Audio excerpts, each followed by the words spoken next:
Okay, so once again, I'm Carrie Gatto. I'm a realtor with Keller Williams Realty based in Cambridge, and I own a team called Big Picture Properties. It's sort of a company within a company.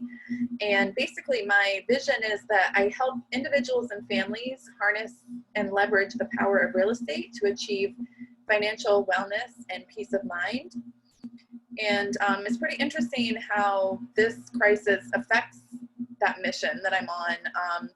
You know, the Chinese word for crisis is the same as the word for opportunity in their language. And so with a crisis, there are also, if you look for them, great opportunities. So I just want to begin by sharing this quote that Warren Buffett is famous for. He says, "We simply attempt to be fearful when others are greedy and to be greedy only when others are fearful." So basically he zigs when other people zag. And you know, the real estate market, like any market, is always based on supply and demand.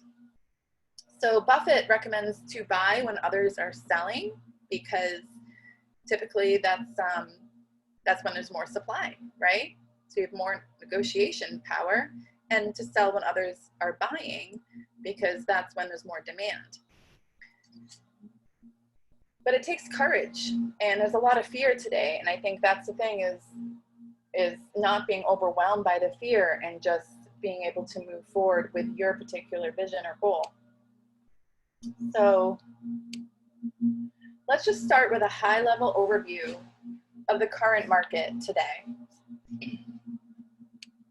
So we entered 2020 with a very strong seller's market, low inventory, lower than ever, and low interest rates. And in fact, prices have been increasing steadily since 2012, and we are overdue for a market shift. We've known this, we've been expecting a market shift, but because the Feds have been keeping the interest rates really low, the market has continued to stay strong, despite the fact that the purchasing power has actually been falling behind market prices, and affordability has been, or market prices have been going beyond affordability. So this shift was bound to happen. It was just a question of when. And the pandemic, of course, basically was a tipping point. So also, due to the strength of the market over the past decade, average homeowners' equity is now above 55%, which is really good. And as you can see by this graph, back in 2008, 2009, household equity was actually lower than average debt for homeowners, causing them to be underwater. Or at least a lot of them, not everybody, but a lot of them were underwater. Whereas today, the vast majority of homeowners are in great shape. So this is not like the last recession when we had all the bad mortgages and the resulting foreclosures and oversupply of inventory. In fact, there's still a huge inventory shortage. Because there was a lull in new construction starts after the 2008 housing crisis, inventory never caught back up with the demand. So there have been far more buyers than sellers for almost a decade now. And then the coronavirus came along and just exacerbated that imbalance.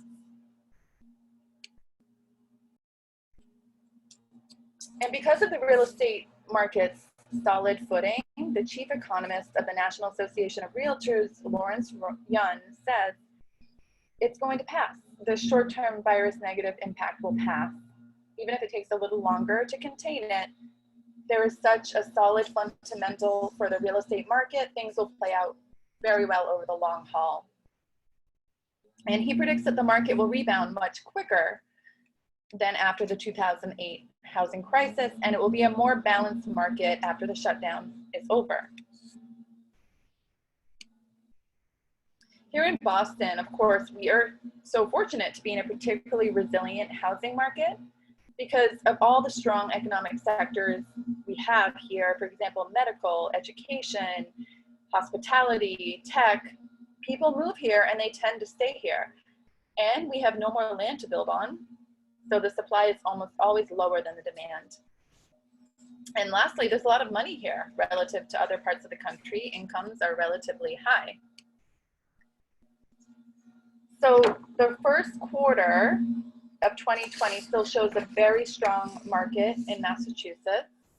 In Middlesex County, in fact, prices are 10% higher than last year at this time for single families, 8% higher for condos, and 18% higher than last year for multifamilies, which is amazing. And those are just averages. It doesn't mean that every house is going to be that much higher, but it's just on average.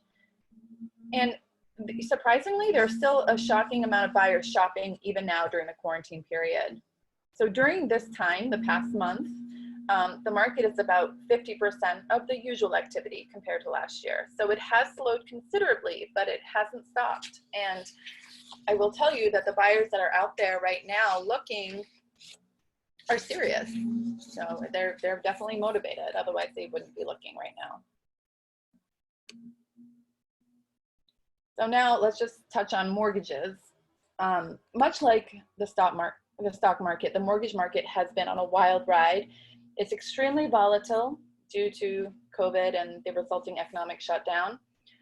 Lenders are just not comfy with giving out loans with low down payments at the moment because rates are jumping around erratically.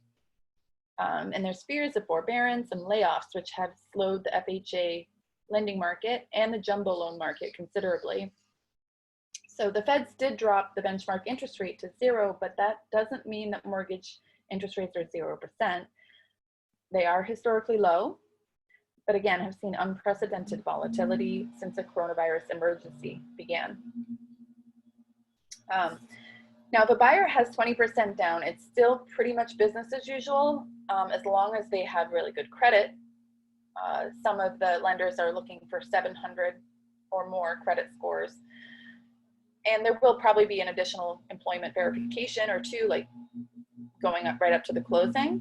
But again, this is temporary. I mean, once the crisis resolves and the mortgage market stabilizes again, the FHA loans will surely make a comeback. But for right now, any buyer who's using an FHA loan really has to be in tight contact with their lender, and they may not be eligible anymore, which is unfortunate. Massachusetts, as you probably know, deemed real estate as an essential business. However, a lot of day-to-day activities are on hold, from construction all the way to smoke inspections. The state is allowing buyers to get smoke certificates after closing. So rather than having the sellers be required to get the certificate, they're allowing it to be deferred till after the closing, and the buyer can get it within a certain amount of time. And cities and towns are determining their safety regulations for their own residents. For example, Medford prohibited in-person showings for lived-in units. And some towns are allowing contractors to work and some are not. So depending on where the contractor tends to work, they probably know whether or not they're supposed to be doing that. We have been able to do closings virtually and notarizing of documents as well. So there's been a lot of creativity and out-of-the-box thinking to make sure that things are still happening pretty much on time. And while we work to flatten the curve, showings are actually the biggest challenge. Unless the listing is vacant, then it's okay. But many listings are now featuring Matterport interactive virtual tours, which are super cool and are practically like walking through the home in person while in the safety of your own living room. And when necessary, doing private showings rather than group showings or open houses, while of course practicing social distancing, wearing masks, gloves, washing hands, etc. We've seen a lot of success with virtual open houses. We had one recently where 26 people signed up. Buyers are simply hungry for inventory because, again, it's just critically low. In fact, virtual open houses and showings are working so well, it may be the beginning of a new era of greater artificial intelligence adoption, and conducting more business virtually could become the new norm. It's pretty effective with all the technology that we have today. All right, so I'm definitely not pushing anyone to make a purchase or sell a home, but I do want to let you know the opportunities that are out there. And right now, this is an opportunity for buyers. A lot of sellers are holding off on actively listing on the MLS so they don't rack up the days on market. And for example, I have 4 active listings that are not on the MLS right now. And yet I certainly could sell them off market if I had a buyer. And as a buyer, when you buy off market, and the reason a lot of investors try to do this, you avoid the bidding wars, and you can a lot of times negotiate a better price. And also, since you're currently not competing against low down payment buyers, you also have less competition. And I'm on several online agent forums where we're sharing off-market listings with one another. And there's, again, a lot out there. I also, something I always do is I make proactive phone calls to neighborhoods that my buyers are interested in to find either for sale by owners or other off-market potential sellers.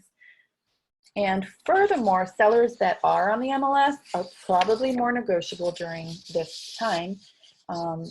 For obvious reasons, you know, they get that we're not in a bull market anymore, and during the current quarantine climate, they may have to accept a bit of a haircut off the price if they want to sell. And again, if you guys have any questions, feel free to use the chat box. I'll be checking it, so feel free. And then as far as on the sell side, so at some point the quarantine will end. I would say in the summer, most likely. And the moment we have that thumbs up, the floodgates of inventory will certainly open. We'll see a burst of new listings, meaning more competition for the buyers that are out there. So how to be first out the gate? Well, just get started now. Some sellers have pre-existing conditions or don't want to disturb their tenants, which is perfectly respectable and understandable. And again, I'm not trying to push anyone to do anything that they don't want to do. But if you want or need to sell, there will be a benefit to getting a head start. And just goes back to the law of supply and demand to beat the rush. By the way, if we are going into a recession, it's pretty clear. And if you have an asset that's maxed out, this might be a good time to sell. Gary Keller, who owns Keller Williams, was talking yesterday about how he's liquidating a lot of his assets that he thinks are maxed out because he wants to have as much cash in hand as possible. Because in 6 months, $1 will be worth $3 or $4. You know, not just real estate will be discounted. A lot of things will probably be discounted in a recession because there'll be less people buying in general. So if you are looking to make a real estate move in the near future, how can you set yourself up for success? On the buy side, again, preserve your capital because you may find that you need 20% down. Free up cash however you can. And going back to what I just mentioned about in a recession, the price of things will go down. And I was just shopping for, window shopping, browsing for flights yesterday, and they're really cheap right now because a lot of people are holding off on making any plans. So same thing will happen in a lot of industries. Preserve your credit. Your credit is always gold, but especially now. Cut expenses, pay bills on time. Lenders are more credit sensitive than ever. Some are only accepting applications from borrowers with credit scores of 700 or more, like I said, and regardless, you'll save tens of thousands of dollars over the life of the loan by having a higher credit score. If you already own a home or a property, you might want to consider refinancing now while it's super cheap to borrow so you have more liquidity available to you. And then tap into that hidden market, the off-market and pre-market listings that are not online, and also listings with a high days on market count. Those sellers may be more motivated to sell now.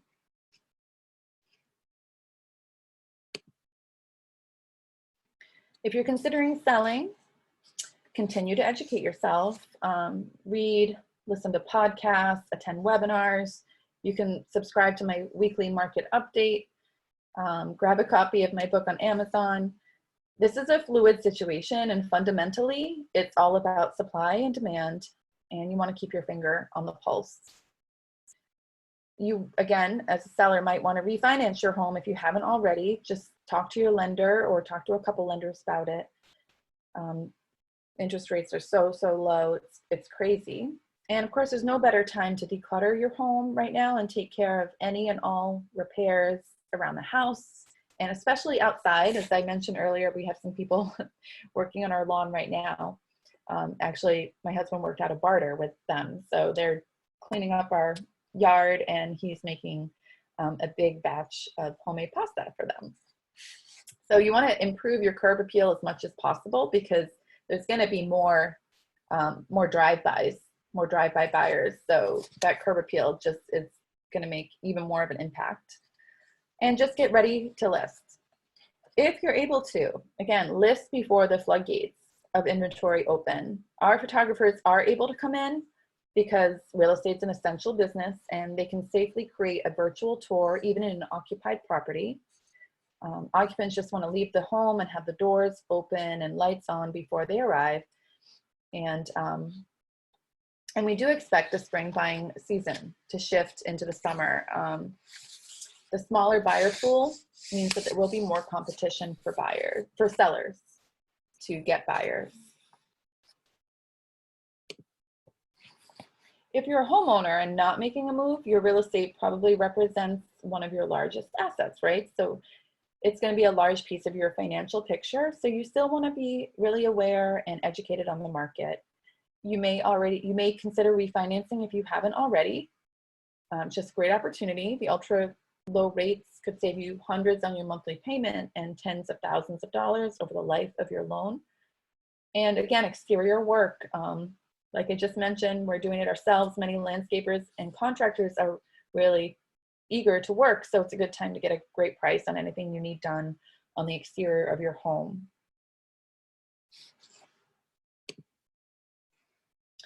And if you have questions or want more specific info, I would be happy to schedule a FaceTime call or a Zoom call, and we can certainly accomplish a lot without even having to meet in person. For sellers, I would offer to do a walk through the house, and I'll send you a personalized prep for sale punch list with tips for getting the best price. And for buyers, we can schedule a FaceTime to map out a game plan for how to find the right home and share tips for getting the best price on your purchase, given your particular situation, using the resources that I have available. And also just connect with me on social media, where I post important updates in real time. And just a reminder, every second Wednesday of the month, I am doing wealth building webinars live, teaching folks how to build a solid financial foundation and grow their wealth over time, leveraging the power of real estate. So that'll be coming up again in May. And I just wanted to bring you one other Warren Buffett quote. He says, "Look at market fluctuations as your friend rather than your enemy." And so if you're listening to the news a lot, like I was, just try to remember the media peddles fear. It's easy to get overwhelmed or paralyzed by fear. So try to balance that information with some hope and optimism. And remember, this will pass. If you think of these changes as an opportunity and are courageous enough to go against the grain, you can certainly make this market shift your friend rather than your enemy.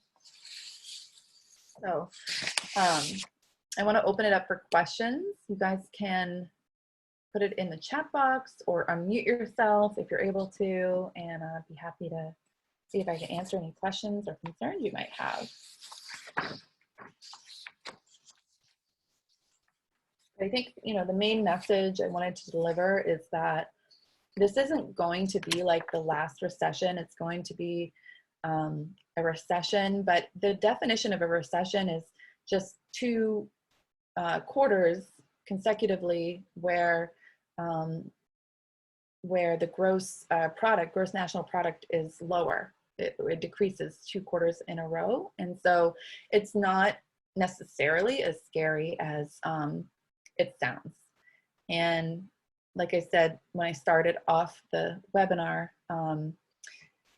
it's the conditions are very different than they were the last time. Okay, so I have a couple questions. Do you have any forecasts on how much prices will go down over the next year, and how will multifamilies be impacted versus single residents? Great questions. again, you know, so I think prices going down, probably the biggest factor is the length of the shutdown. And that's a big unknown right now. But what I'm seeing right now in the current market, like during the shutdown, is that buyers have a lot of negotiation power at the moment, for obvious reasons. So like I mentioned, if you are buying, I have a buyer I'm working with right now, and he has to buy or wants to buy. And so he's finding that the sellers that are out there are just much more motivated, and there's not really bidding wars, unless of course it's priced really cheaply. So forecasts on how much prices will go down over the next year. I'd say, you know, typically a recession lasts about 11 months, and I'd probably expect like 5 to 7% on average. I think multifamilies, to answer your other question, will be fairly strong, however, because, well, first of all, they're not making any more multifamilies. So there's a limited supply. And I think a lot of investors are going to be choosing to move their money into real estate due to the fact that it's a more stable investment than stocks. And I think a lot of other industries will probably be hit a lot more than real estate, because, you know, one of the main reasons real estate is such a great investment is that people always need a home. They can cut other expenses, and they will, but people need a place to live. They need a roof over their head. So real estate is always a safe haven. So we may see that multifamilies aren't hit as hard as other, I think. And again, it depends. When you're talking about the market, it always depends what sector you're talking about. So that's my viewpoint on multifamilies. I don't think we'll see multifamilies hit so hard. I think probably like luxury housing will definitely take a haircut.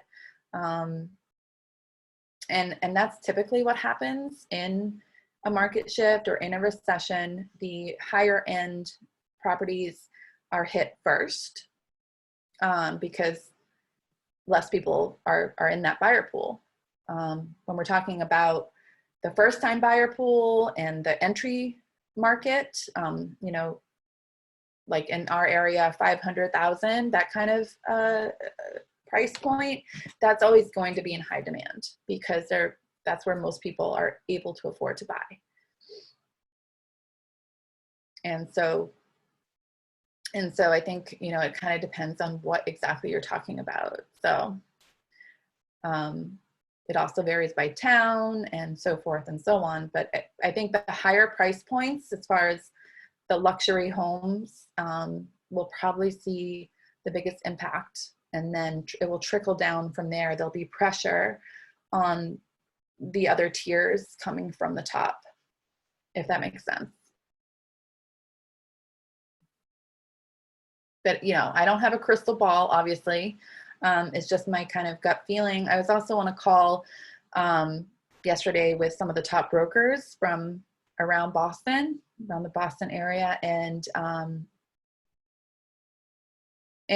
they were saying something similar, that probably 5 to 7%, you know, won't be huge, but it will be, you'll feel it. And again, I think a lot of that comes down to supply and demand. A lot of buyers are either facing layoffs or not able to come up with the 20%, or, you know, those changes in the mortgage market are going to definitely make a difference in the buyer pool.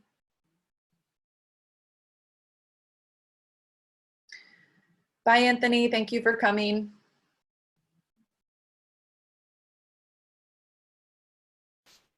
Great. So yeah, so if anyone has further questions on more like their specific property or something where they're looking to buy, I can do a breakdown on that particular community or area and show you kind of what's going on in that price point and in that particular neighborhood. And that way, from looking at the main factors in predicting values are inventory levels, absorption rate, and how long are the properties of the listing sitting on the market. So we can look at all those factors and kind of determine what is going to happen. An agent in my office yesterday just sold the only condo that was available on the market in East Somerville. So, I mean, if you are trying to sell a condo in East Somerville, this is a great time because literally that was the only one and he just sold it, for example. So supply and demand, you know, it's simple, but it is the rule of the game. It's the name of the game. So, and again, if someone is buying in this market, they are very serious and very motivated. All right, so I want to thank you all for coming. Unless anyone has other questions, I'm going to sign off and I'm going to send out the recording to you guys too. And again, feel free to reach out if I can be helpful with anything at all, real estate related or anything else.